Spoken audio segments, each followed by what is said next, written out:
Kindly subscribe to YouTube channel and follow on Facebook page at Dr. Zabby's Talk Show.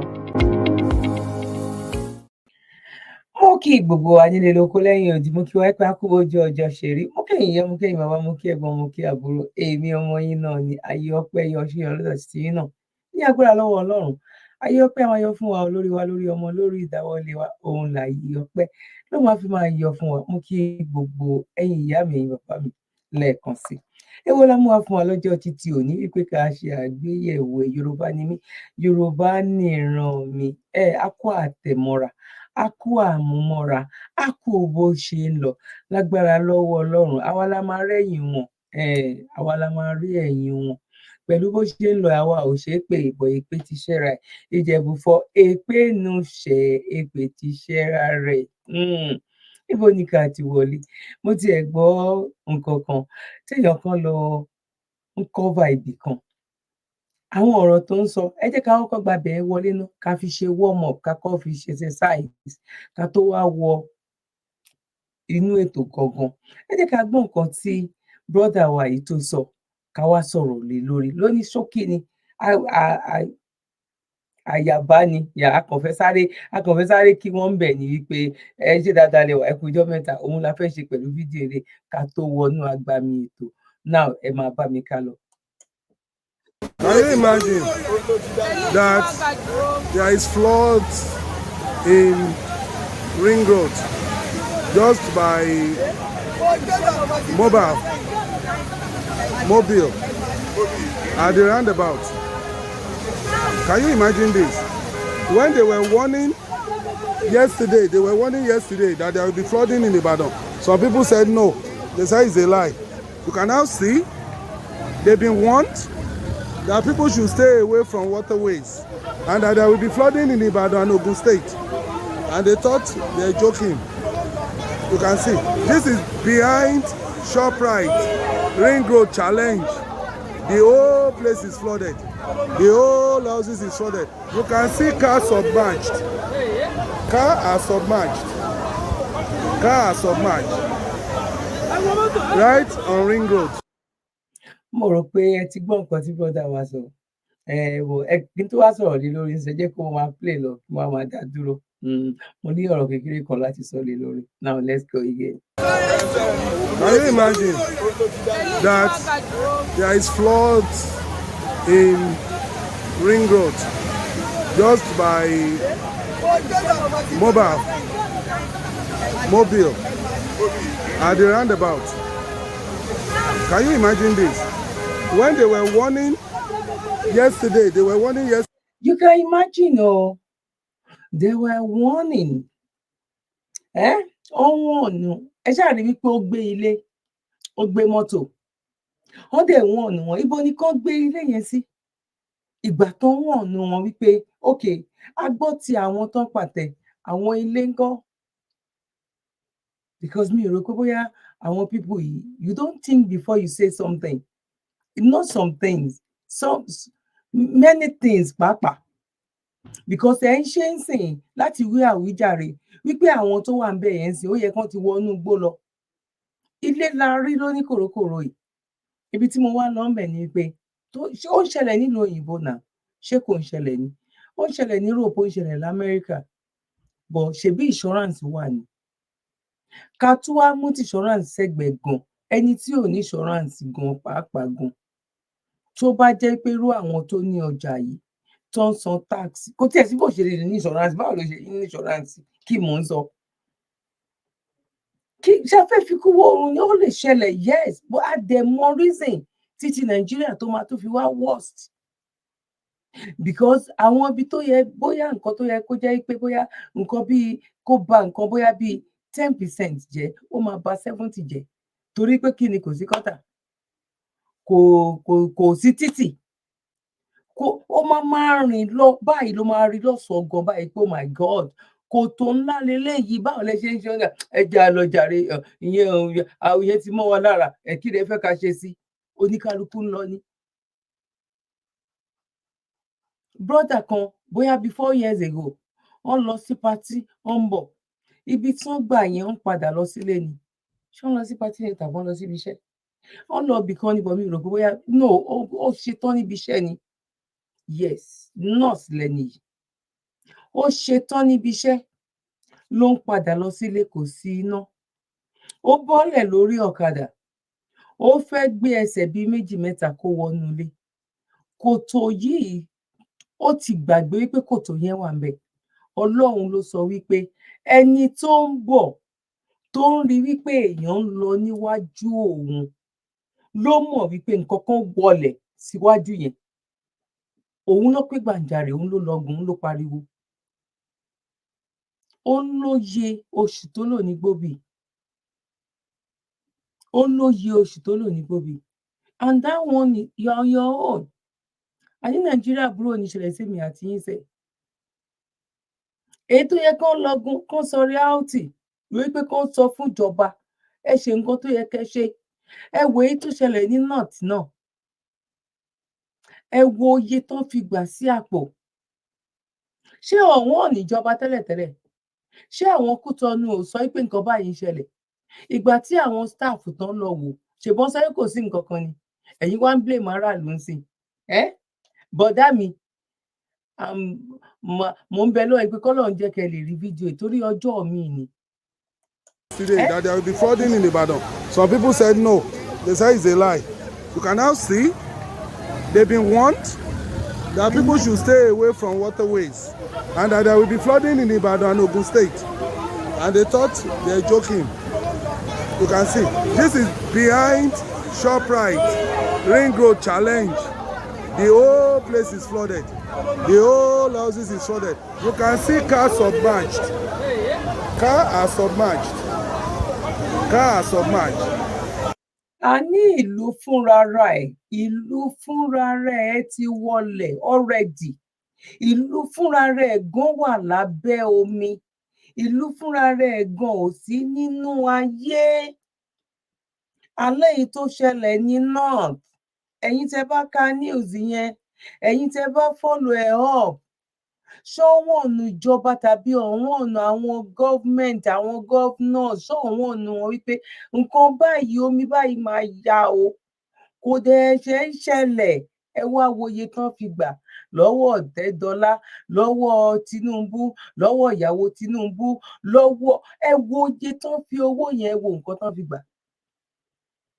Nírú eléyìí náà kí ni preparation kí ló prepare lẹ̀ tó bá jẹ́ nílùú òyìnbó ni ìsìn ni àwọn àmì yẹn náà máa ṣiṣẹ́ ẹ jọ̀ọ́ ẹ̀yin tẹ́ bá wà ń lo òyìnbó já mi nírọ́ àti ẹ̀ lè fi kú wo oorun náà kò yé yín a mọ̀ pé Rome is not built in a day because ẹjọ́ táwọn kan máa dá nìyẹn bọ̀ ìyẹn jẹ́ ó yẹ kó ti kọjá lára Nàìjíríà láti ọdún tí Nàìjíríà tó ti gba òmìnira láti ọdún táwọn pípù ìtàn ti ń ṣàjẹgúdújẹrá láti ọdún táwọn náà ti ń wá ọmọ wọn wà ń bí house girl wọn lá house girl gan nílùú òyìnbó wọn ní house dog wọn ní house maid ẹ ti bá mi sọ ìwo ló tún kọ house kí náà tún ní ọmọ bí ilé ayé bó ṣe rí bọ̀ tán bá máa débẹ̀ nsìn láti lọ campaign ogun nǹkan tó máa fi campaign nìyẹn o gbogbo bí àwọn ìyá aláta àwọn elélùbọ́ yìí náà máa lọ náà máa ya fọ́tò òfò ń bẹ̀ tó máa sọ wípé ọ̀nà tá a wà yìí náà rí pé kò dáa tá a bá débẹ̀ báyìí nǹkan tá a máa kọ́kọ́ mú ṣe nìyẹn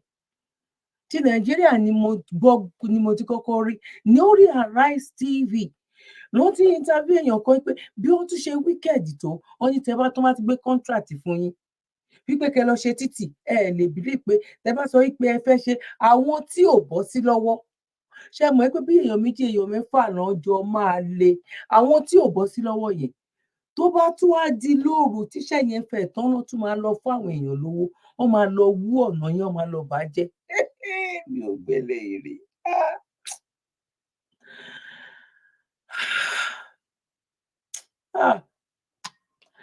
ẹni ìdẹ́sẹ̀lẹ̀ ayé wọn wáyé ewé máa dá o láà máa pe nàì lè máa gba ìnílẹ̀ lè máa gbọ́ wọn lẹ̀ ní ẹyọ kan nírò ẹ̀bọ sí i. Àwọn àmì náà máa wà níta tó máa ti bẹ̀rẹ̀ sí ní máa ṣe gbogbo àwọn help tó bá yẹ kán ṣe fún ará ìlú. Mo rántí bóyá bí ó dàbí pé Ireland ní Dublin ló ti ṣẹlẹ̀ lọ́dún náà lọ́hùn bóyá ti máa lọ bóyá bí 15 years ago nsìn bóyá bí 3 days ní kó tó di wípé ó ṣẹlẹ̀ àwọn àmì àwọn ọlọ́pàá àwọn individual gan àwọn community wọ́n ti jáde wọ́n ti bẹ̀rẹ̀ sí ní rọ iyẹ̀pẹ̀ wọ́n ti wá ń já iyẹ̀pẹ̀ sílẹ̀ wọ́n ti ń rọ sínú bag wọ́n ti ń wo àwọn ibi tó fi máa block so that tó bá ń bọ̀ ó máa yá o but kò ní affect rather than ní pé kó má gbé nǹkan kan síbẹ̀ lọ ó yìí máa prevent understand a little bit wípé kàkà kí nǹkan kó pa èèyàn 100 pé tó bá tiẹ̀ jẹ́ èèyàn méjì something like that àwọn tó bá mọ nǹkan tí mò ń sọ ìgbà yẹn èmi ni àwọn underground ilé ní Dublin gbogbo ẹ̀ omi wọbẹ̀ tó pa àwọn èèyàn tẹ́mi tó so many but ìjọba try to the core àmọ́ kí ni ìjọba eléyìí ṣe jẹ́ torí ọlọ́ ẹ jẹ́ ká gbé nǹkan táwọn ìjọba ṣe wá ẹ máa mú jó gan ni o a máa jó ni o nǹkan táwọn ìjọba ṣe àwọn tó yẹ kán lọ rescue ẹ wá wo nǹkan tán ṣe now here we go.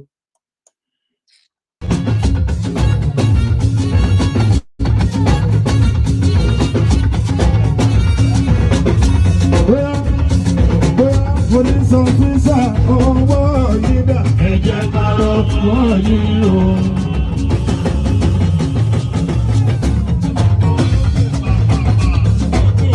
Mọ̀súwọ́ máa lọ bẹ́ẹ̀, ta ló sọ pé kó pọ̀ jù?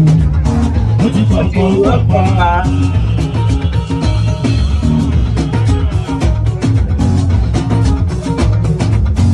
Ọmọ bóyá máa ní copyright. Àṣọ́fún ọlọ́pàá náà ṣe fàájì. Ẹ ṣe fàájì. Àṣọ́pọ̀ tó yìí.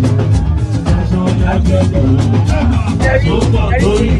Tí kò bá aṣọ lẹ́bí bò. Súbò. Àṣọ́pọ̀ tó yìí. Aṣọ lẹ́bí bò. Àṣọ́pọ̀ tó yìí. Tí kò bá aṣọ lẹ́bí bò. Ó tún yá sùkọ̀ tó yìí. Ẹ ò gbọ́dọ̀ ó. Ẹ̀jẹ̀ mi rà bẹ́ẹ̀ máa dùn.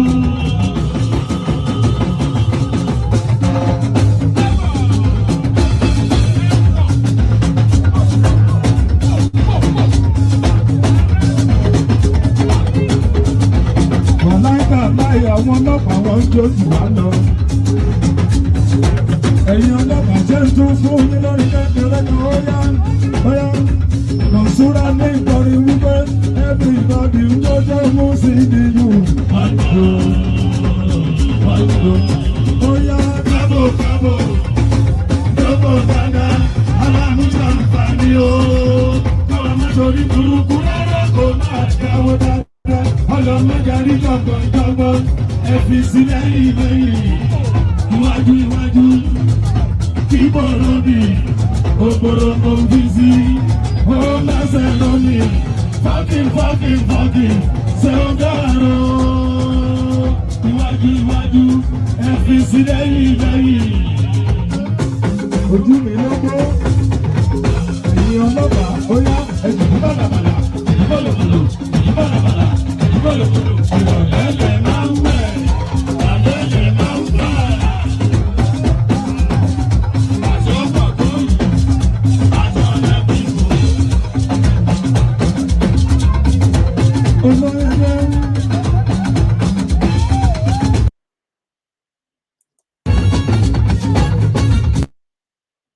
Nǹkan tó ṣẹlẹ̀ ń bẹ̀ ni pé kò fẹ́ẹ̀ dání kò lè dání because ẹ wo adúrú ọlọ́pàá tán kó kúrò ní ọ́fíìsì ní barak ní police station torí wípé èèyàn kan ń ṣe patí tí ọlọ́pàá kan bá ń ṣe patí tó lówó kan bá ń ṣe patí bọ́ ibi tí Boko Haram bá wà ọlọ́pàá tán fẹ́ lù ń bẹ òtò ní station gan pàápàá gan nǹkan kan ṣẹlẹ̀ lọ́dọ̀ Dr. Oriyomi Hamzat tán ní àwọn dé police station no ọ̀dọ̀ kíní ló ti ṣẹlẹ̀ ọ̀dọ̀ Bẹ̀rẹ̀kẹ̀tẹ̀ family ló gbé ẹjọ́ yẹn wá wọ́n dé police station wọ́n sọ wípé wọn ò ní enough staff nínú station kò lè jẹ́ kán tẹ̀lé wọn láti lè lọ arrest ẹni tó fẹ́ arrest. Nàìjíríà nìyẹn o ìyẹn la máa sọ fún tá à ń sọ fún yín pé kò lè work Number 2, ẹ wò as a police officer tó ti lo fìlà, ó múra, ó ti jẹ́, ó ti kúrò nínú ẹni tó jẹ́ wípé ó wá sí patí. Ẹ wá wo gbogbo ijó ẹlẹ́yà tán wá ń jó ńbẹ̀. Ẹ wo ijó ẹlẹ́yà, àwọn gan ṣe ẹ wò náà, àwọn gan kijó mọ́lẹ̀ ni. Bóyá ojú tèmi dẹ̀ fi wò ó nìyẹn o. Ìgbà tí ọlọ́pàá bíi 2025 tó máa béèyàn kan wá, mélòó ló kù? Nínú àwọn tó ń kú lọ, àwọn yóò níyàá tí ẹ fún lówó, wọn ò rí pension gbà, wọn ò ní benefit, widowers kò sí kankan tó ní, ọmọ òrukàn kò rí nǹkan kan gbà, disability ò rí nǹkan kan gbà. Ẹ wá sọ wípé ẹ ṣe wọ́n nì wípé kán má jáde lọ ibì kan. Ẹni tó jẹ́ pé nǹkan tó mú wálé lánàá òun lòun àtàwọn ọmọ jẹ, tóun bá bọ́ta wọn ò tí ì ní jẹ̀mí. Nínú ibi tó ti sọ pé omi ń gbé wọn lọ yẹn, ẹlòmíì wà ńbẹ̀, ọmọ ẹ̀ yunifásítì ló wà níbi tó ti ń ta róbóróbo yẹn, òun ló máa tún fi ṣe. Kò sí help níbì kankan. Gbogbo àwọn ilé tó ń dẹ̀ kọ́ síbẹ̀ yẹn náà, wọ́n máa gba pépà lọ́wọ́ ìjọba. Now, ó nìyẹn o. Nàìjíríà ò ní ṣẹlẹ̀, aburú kò ní ṣẹlẹ̀ sémi àti yín.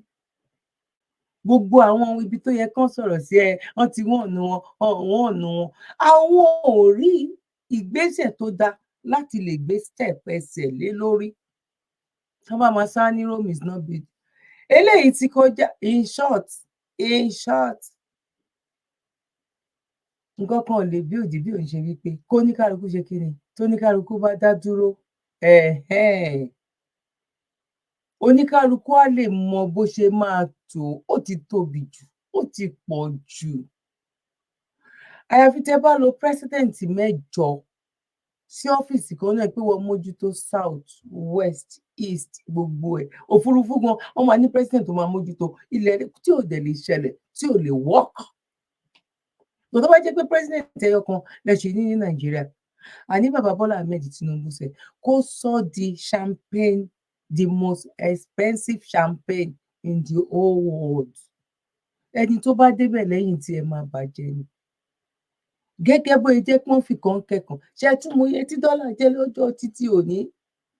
Ṣé mọye sí pounds jẹ́ lọ́jọ́ títí òní? Èyí pọ̀ o. Now, mo kí wa lẹ́ẹ̀kan sí pé a kú bójú ọjọ́ ṣe rí. Ọ̀rọ̀ ṣùnùkùn, ojú ṣùnùkùn la fẹ́ fi wò. Kó tiẹ̀ tó dípa wá lọ síbi ojú ṣùnùkùn yẹn, kẹ́ lè mọ̀ wípé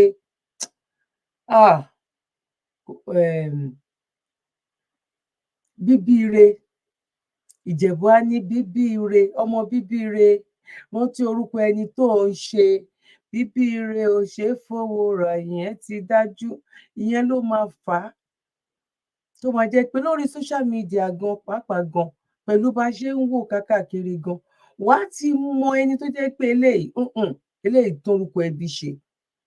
Bíbí ire wọ̀n lórúkọ eléyìí. Ọ̀n pé ní bíbí ire bọ̀, ọmọ bíbí ire lélẹ́yìí. Ọ̀n lè fowó rà. Àwọn ẹlòmíì fẹ́ ṣe é, bọ̀ ọ̀n ní bíbí ire yẹn ni. Kò sí nínú ẹ̀jẹ̀ wọn, ọ̀n ní nínú anything, kò sí mọ́ ẹ lè ṣe é. Ìjẹ̀bú ló sọ bẹ́ẹ̀ pé bíbí ire kò ṣe é fowó rà. Wọ́n dẹ̀ ní orúkọ rere ó sàn ju wúrà àti fàdákà lọ. Láyé ìgbà kan ní gbogbo yẹn o, ṣé láyé tá a wà ń sìn, láyé orí social media. Ẹ̀yin tí bá wo fídíò kan tí mo gbé wá bóyá bíi 3 months ago, pásítọ̀ obìnrin, lady pastor, tó ń gbé ọmú ẹ̀ tó ń gbé tó fi ń ṣe anointing sí ọkùnrin lẹ́nu nínú church. Tá ti ń rí ibi tíyàwó pásítọ̀ ti ń fi nǹkan ọkùnrin àtobìnrin máa fi ṣe lecture yìí pé kí ni báyìí ló máa ṣe, nǹkan báyìí ló máa ṣe ní live and direct. Kí ló tún kù? Now, èyí tá à ń sọ kí n kọ́rọ̀ máa pọ̀ jù. Ẹ jẹ́ ká sáré lọ gbé eléyìí wá. Ẹ máa bá mi ká lọ. Àti ìwọ́nú ètò ọ̀pọ̀ mi ò ní gbà wá lákòókò. God bless you. Kí n jọ kó máa jọ wọ́n lábẹ́. Kí n jọ kó máa jọ wọ́n lábẹ́ ni, kó máa dà fún mi. Ẹ lọ́ máa lọ. Ọmọ náà fẹ́ jẹ́ ẹ̀sùn wípé ilé máa pọ̀ lórí ilé apá ni. Wàhálà yìí, Afẹ́ mi tẹ̀ sí máa yọ ẹgbẹ́ kọ́ bá ọgbọ́n lọ sí máa mú un. Àjọ ibi kẹ̀kú ni. Báyìí náà. Ayé ń ṣàmì ẹ̀kọ́ Òṣogbo wọn ti ní mi. Tí máa jọ màlẹ́ ní alájọ́. Máa jọ ibi kẹ̀kú ni. Pẹ̀lú bí ọjọ́ ṣe ti lọ tán báyìí náà. Ọjọ́ kí ló lọ. Tọ́wọ́ bá ti tó bẹ̀ fún wa. No, mò ń sọ wọn ni pé pẹ̀lú bọ́jọ́ ṣe lọ tán báyìí. Wàhálà wà o, wàhálà wà. Ṣẹ́rí nǹkan tó kó sọ́wọ́. Ṣẹ́rí nǹkan tó kó sọ́wọ́. Òyìnbó gan fúnra rẹ̀ tó ṣe gan pàápàá gan. Òyìnbó ò ní kó sọ́wọ́ báyìí. Òyìnbó ní ṣọ́ọ̀bù tán ti ń tà. Òyìnbó ò ní kó sọ́wọ́ báyìí. Nǹkan ọmọkùnrin onírọ́bà. Òun ló kó sọ́wọ́ yìí o. Ṣẹ́rí báyìí, nǹkan ọmọkùnrin onírọ́bà. Òun ló kó sọ́wọ́. Òun ló ń tà.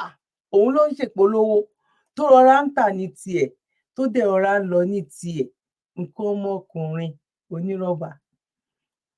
Òun ló ń tà ní tiẹ̀ tó fi ń ta sí. Ìpolówó ló ń ṣe yẹn. Ẹ wá rí wípé orúkọ wo la fẹ́ pe nǹkan táyé wá dà báyìí.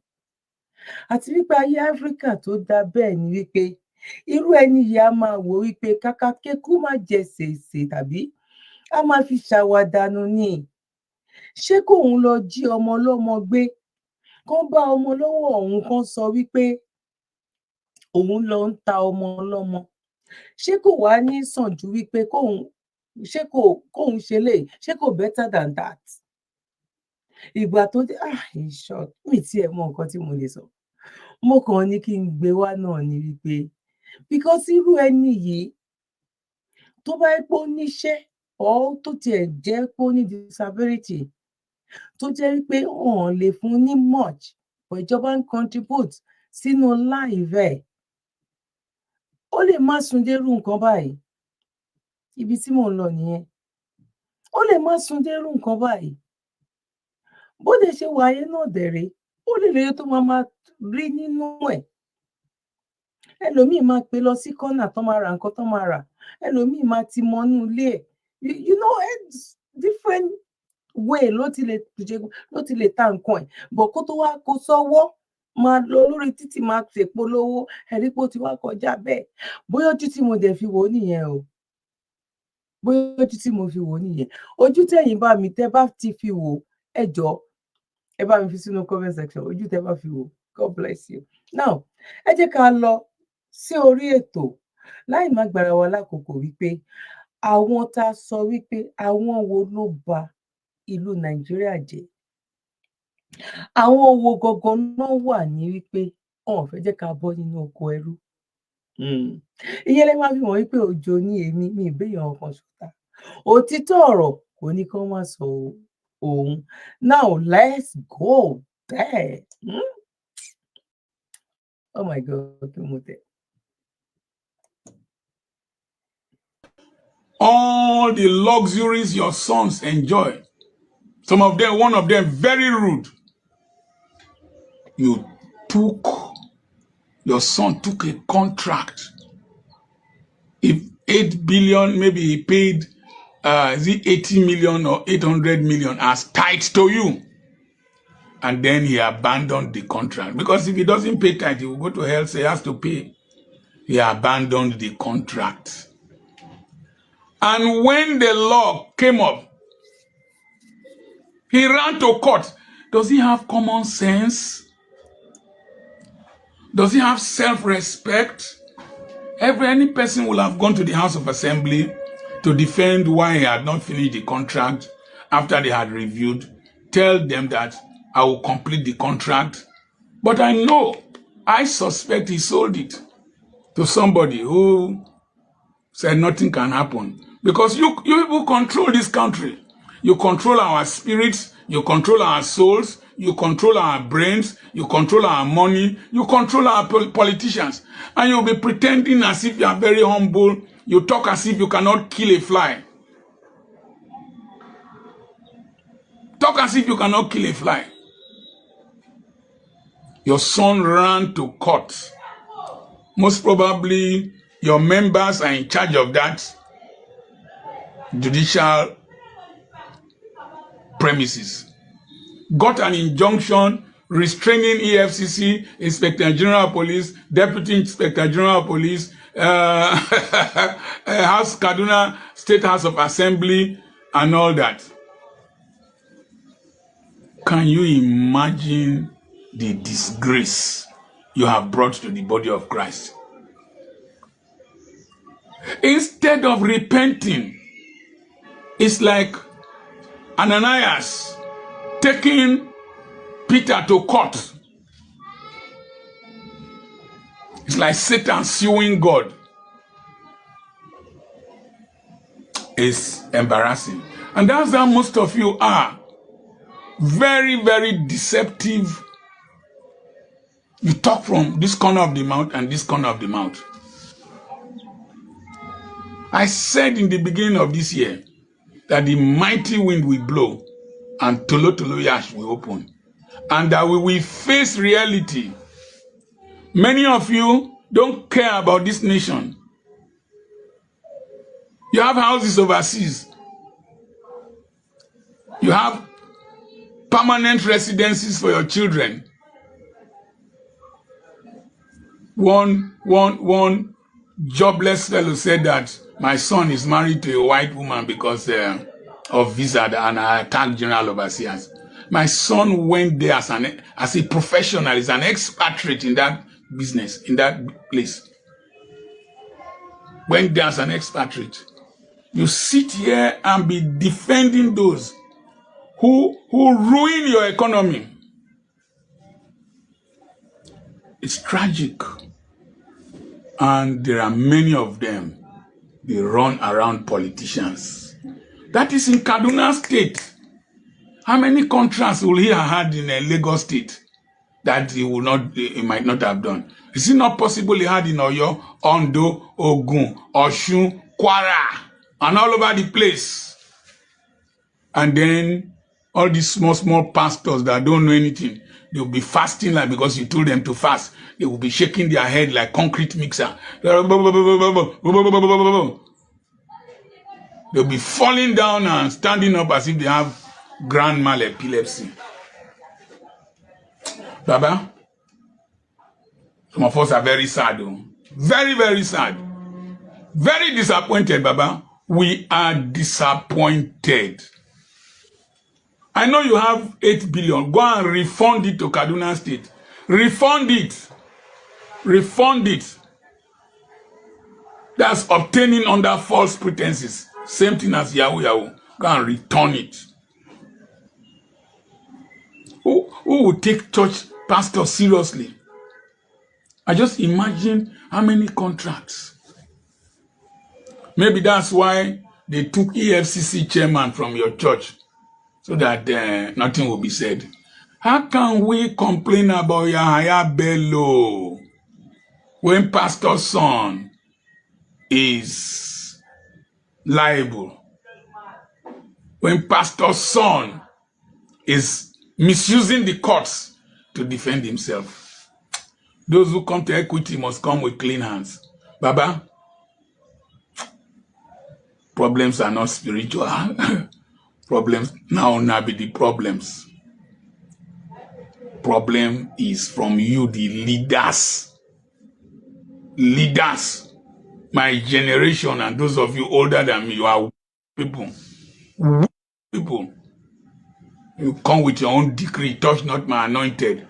I told you people that this generation is not T-O-U-C-H. They will T-O-R-O-C-H. They will set fire on your garment of righteousness, of ungodliness. 8 billion. You know what 8 billion is? If you spend 30,000 naira a day, to take 300 years for you to finish 1 billion. Telling us heaven, don't pay tithe, won't make heaven. These days, you drank tea with God, did this. When you drank tea with God, God didn't tell you that your son should go. So return our money. So return our money. So return our money. Return Kaduna State money. I go carry tambourine, the waka. Do as if now. I've always suspected this false humility. And you are many. I know you people are many. When a Beldamina is talking, you will abuse him. When Charles Awuzie was talking, you will abuse Tony Origbo. What is that other woman's name? When they are talking, people will abuse them. Run to court. Every pastor now is running to police and running to court. God is no longer defending them. Oh, Petu Besion. This is not what I can see. Thank God I got born again that time when men were men. No be now. But God still remains God. Bishop Edo asked him, say, those who are holy, will you never be satisfied? Oh my God, ṣe rojú ayé tàbẹ́ẹ̀rí. A sọ wípé àwọn pípù yìí sẹ́, àwọn gógó tó léwó ẹ̀wù bó ṣe ṣẹlẹ̀ náà. Ká má ì tí rí bàbá yìí, kó tiẹ̀ bá wa bájọba sọ̀rọ̀ kí gbogbo wa rí. Yàtọ̀ sí pé Elédùmarè á ti ṣẹ̀ o. Elédùmarè ẹ ṣàforíjì fún wa o. Elédùmarè, just pretenders. Ta lè fẹ́ dúró dè, ta lè fẹ́ sá fún. Kò lè work èpè kọ́. Àwọn babaláwo tó ń pera wọn ní pásítọ̀, àṣírí wọn ò tú nígbà tí social media ò tí ì rí báyìí. Nígbà tí social media wá tó ti dé tó Ọlọ́run náà ló jẹ́ kó rí bẹ́ẹ̀ láti fi ìdí àwọn ẹni ibi máa hàn ní. Àwọn tó jẹ́ pé bàbá wọn tẹ́ bá wà lọ babaláwo ni wọ́n. Àwọn gan pọ́n ò bá jẹ́ babaláwo, wọ́n ní àtọwọ́dọ́wọ́. Wọ́n ti lọ gbà láwọn ìlú kan tán tó ti yá ní stress. Àwọn ló ra nǹkan ogun. Táwọn ilé bá máa gbàdúrà fún yá ní Ọlọ́run ọba Ísírẹ́lì. Ọlọ́run ọba Ísírẹ́lì gan kò pé Ọlọ́run ọba Ísírẹ́lì mọ́. Ọlọ́run ọba Ísírẹ́lì táwa náà ń pè gan, ibo ló ti ẹ̀kú Nàìjíríà. Ẹ jẹ́ àsòótọ́ ọ̀rọ̀, eléyìí ò ń ṣe pé bóyá èèyàn ń bẹ́sìn kankan jà. Gbogbo ẹ̀ pátápátá láti ṣe rí. Gbogbo ẹ̀ pátápátá ni. But still yet, a mọ̀ wípé Ọlọ́run wà. Bọ̀ èyí tó ń fi rú wa lójú yìí, tó ń fi rú wa lójú tó jẹ́ wípé kò dá, ó ti wá bàjẹ́ pátápátá. Àwọn ẹni Ọlọ́run àtàwọn ọmọ wọn àtìyàwó àtọmọ ọ̀hún tún wá kówó ṣọ́ọ̀ṣì nìkan jẹ mọ́ o. Wọ́n tún bọ́ sí owó àwọn mẹ̀kúnnù.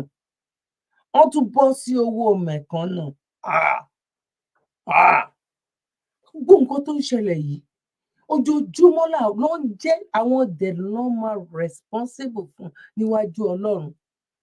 Tó ló ń jẹ́ káwọn ènìyàn tiẹ̀ fi àyíká ibi tán náà ti ń porúkọ Ọlọ́run gan, ó ń jẹ́ kó máa sá lójoojúmọ́ ni. Ó ń dínkù ni, wọn ò pọ̀ sí.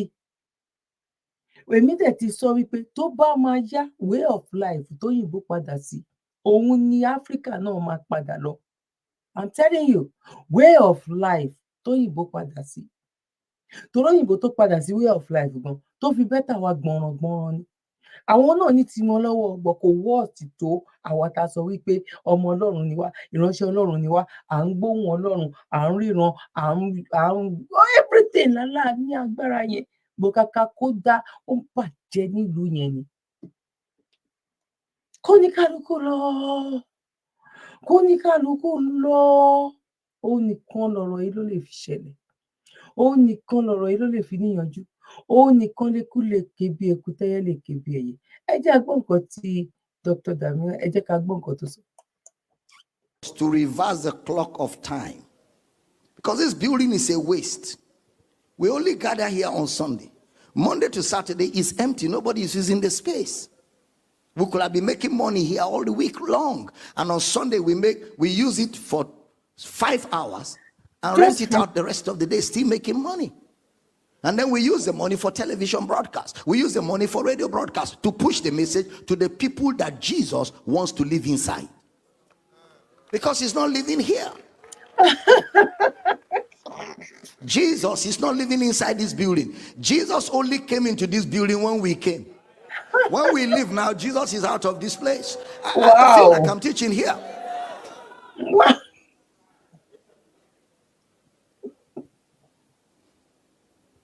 Why are you looking at me like that?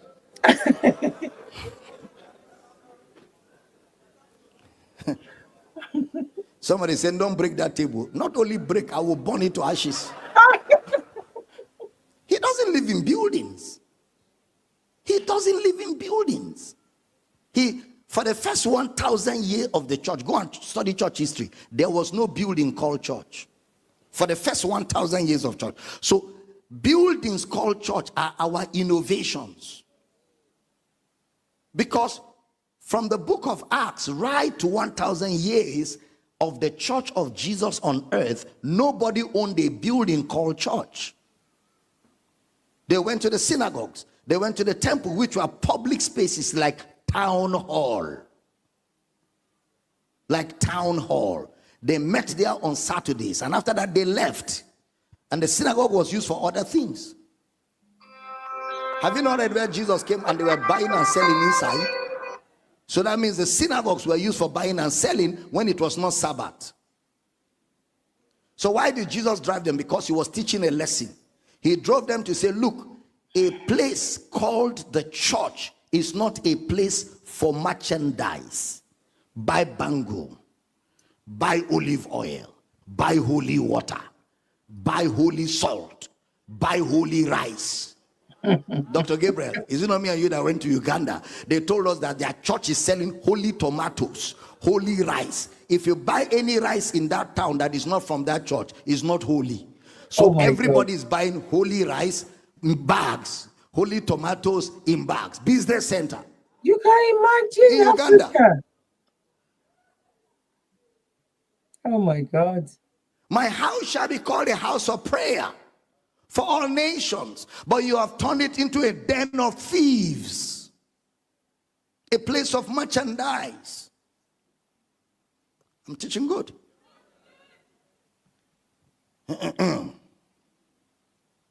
So we used to think that the church is a building.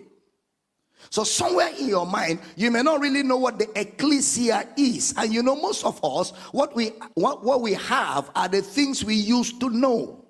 And it's difficult not to know them again because they've been long established in our minds. Just like the yellow book of Jehovah wickedness. Many of you till tomorrow, you see the pictures of Adam and Eve with a red apple. And a snake that is standing to talk.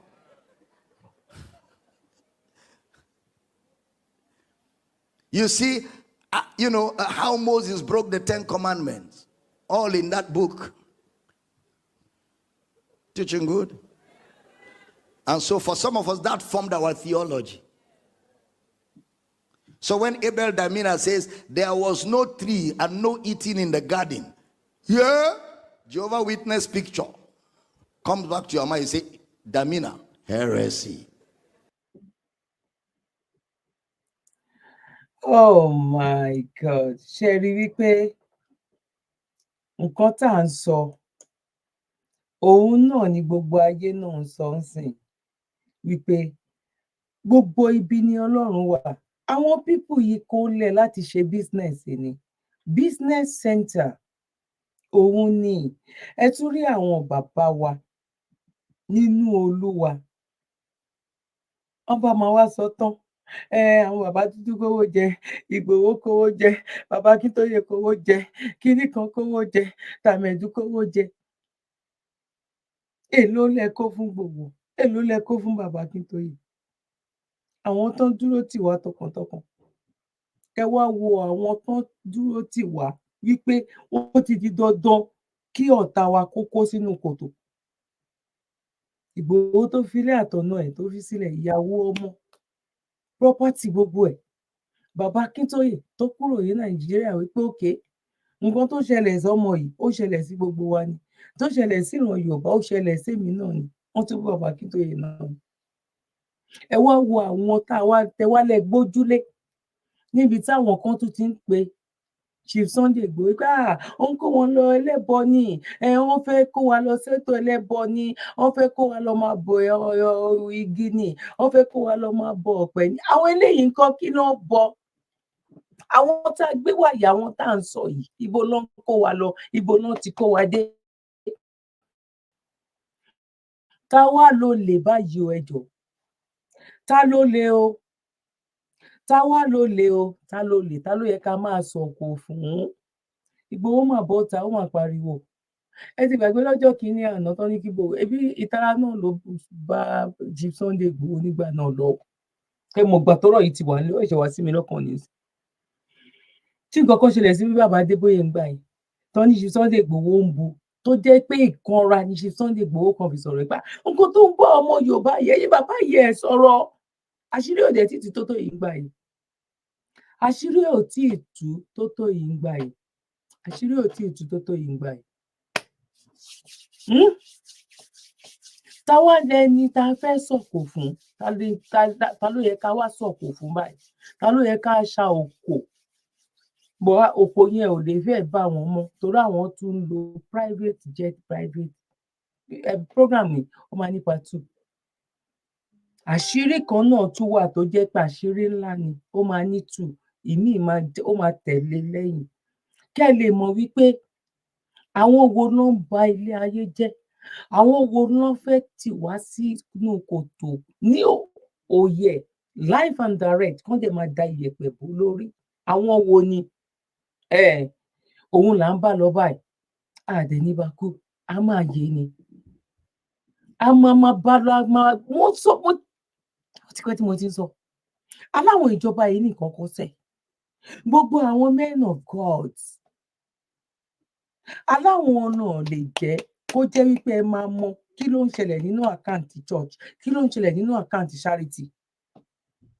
charity tí mò ń ṣe bíi 6 years ago nsìn tó sọ wípé wọ́n máa ìjọba láti mọ iye tó wọlé ìjọba láti mọ iye tó jáde à ń béèrè fọ́ọ̀mù yẹn ibo ló wà grant ẹ kò sí nǹkan kan tó ṣe ṣe àwọn eléyìí dẹ̀ ni ò ní jẹ́ kán ṣe àwọn eléyìí ni kò sí bí èèyàn búburú ṣe lè wá máa ìrá àwọn èèyàn díẹ̀ kékeré tó jẹ́ kán ṣe torí tọlọ́run torí tọlọ́run gan ò gbọ́ kí lọ́lọ́run béèrè lọ torí ara ẹ wọ́n ní tó bá ṣe dáadáa wàá rí dáadáa gbà wọ́n lẹ́ni tó bá tẹ̀lé tó bá domi síwájú máa tẹ̀lé tútù gbogbo nǹkan tá à ń sọ akàn ń fa mọ́lọ́run lọ́wọ́ ni torí ara ẹni ẹlòmíì àti pé torí pé ò tí ì lówó ni lò ṣe bẹ́ẹ̀ ẹlòmíì lówó tí ò ṣe bẹ́ẹ̀ ẹlòmíì nítorí owó torí pé kóun má lè jẹ nǹkan ọ̀bàjẹ́ lòun ò ṣe lọ bá olóṣèlú ni wọn bá tóun ní tóun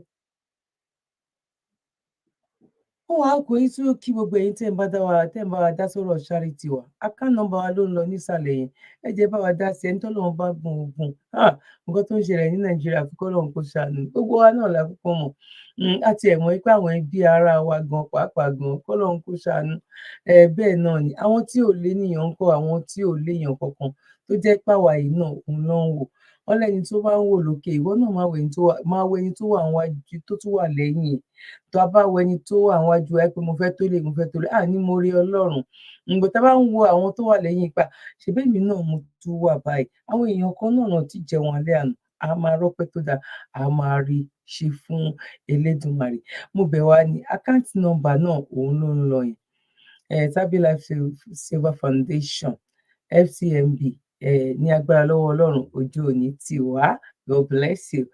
Orúkọ tèmi ò tí ì padà Dr. Zabby Talk Show ayé ọpẹ́ yọ ṣe ọlọ́dọ̀ sí náà ní agbára lọ́wọ́ Ọlọ́run ayé ọpẹ́ máa yọ fún wa o lórí wa lórí ọmọ lórí ìdáwọ́lé wa òun là ayé ọpẹ́ máa yọ ṣe ti bá mi láìkẹ́ ṣe jẹ́ ìnáwó fi kọ́mẹ́ntì sílẹ̀ bẹ́ẹ̀ ṣe ń kí mi pé mo pé tèmi náà kì í pa àkókò ojú ọjọ́ ṣe rí ẹ̀yin tó bá jẹ́ nígbà àkọ́kọ́ ẹ má gbàgbé láti subscribe kí ni subscribe wà fún so that anytime tó bá ṣe program ẹ lè máa rí notification kò ń ṣe pọ́n gbowó torí mọ́mí mi kan pè mí nínú UK náà ni wọ́n láwọn ò rí program mi láti wò mo ní bóyá àwọn subscribe ní àwọn olówó táwọn fẹ́ san o àmọ́ nínú àwọn san ẹ̀ lè sanwó ìgbà tẹ́ bá sí ní íńtánẹ́ẹ̀tì ẹ̀ sanwó ọ̀fẹ́ ló bá dé ẹ̀ sanwó rárá subscribe wà ní pé anytime táwọn bá ṣe program ẹ lè máa rí notification nǹkan tó wà fún náà nìyẹn torí ẹlòmíì ò mọ̀ wọ́n máa rò pé bóyá tàbó fẹ́ yọ owó nínú àkáǹtì àwọn kan ni tàbó tiẹ̀ mọ àkáǹtì nọ́mbà wọn ni but gbogbo wa kọ́ la mọ̀ tán èèyàn ń kọ́gbọ́n náà sí lójoojúmọ́ ni kọ́lọ́run kó ṣe dáadáa fún wa kọ́lọ́run kó ṣàánú fún wa